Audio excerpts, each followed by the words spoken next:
Well, let's talk now to Karen Krizanovich, who's the secretary of the UK Critics Circle Film Section. Good to see you again, Karen. Welcome back to the programme.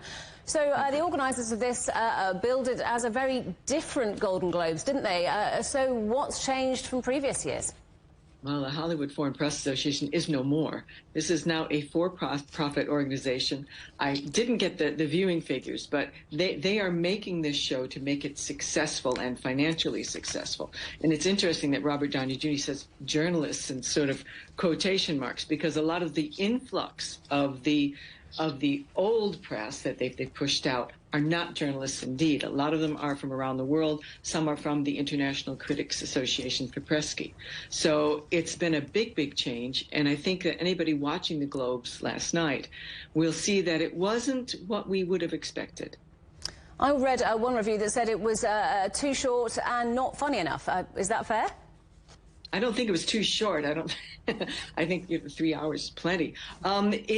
It wasn't funny, and the Globes is generally funny because it's awkward and chaotic, and you always expect something very strange to happen, and something that seems like there's been some backhanders going on. There's always seemed to be some dirty deals with the Hollywood Foreign Press previously, and they've been scandal-ridden for years and years. So this is the clean version of it, and I think that means that the awards are, I think, very good. I mean, they're awards that I approve of. The actual award winners.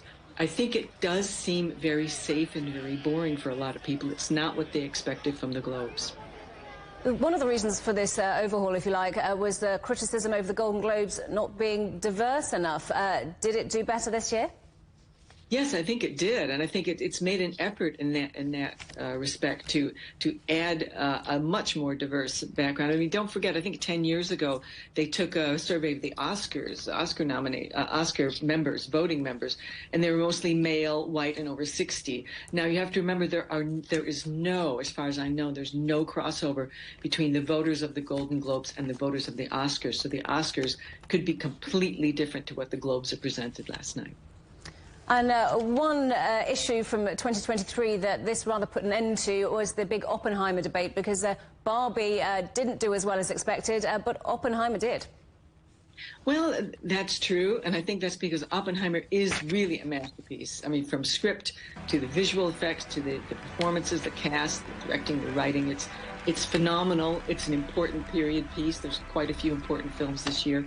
Barbie's a lot of fun, and that's why it won the Fun Award, which was the new one that the Golden Globes put out for most successful, can't remember what the name of the award category was, but it's for films that have made over 100,000. So typically, films that do very well at the box office or really good comedies don't really get awards. And so I think the Golden Globes are trying to make up for that. But both of those huge movies ended up losing out to a French film in the screenplay category. Well, I think that shows the influx of more actual foreign-based voters. It used to be that you had to be based in the LA area, and now you can be globally based. So there are a lot of, as I said, for Presky, which is the International Film Critics Association, to which I'm a member, a lot of those voters have seen Anatomy of a Fall at Cannes, where it won the Palme d'Or, and I think that script is very, very solid. If you like a plot, that's your script. Karen, great to talk to you as always. Thank you for joining us. That's Karen Krizanovich, Secretary of the UK Critics Circle Film Section.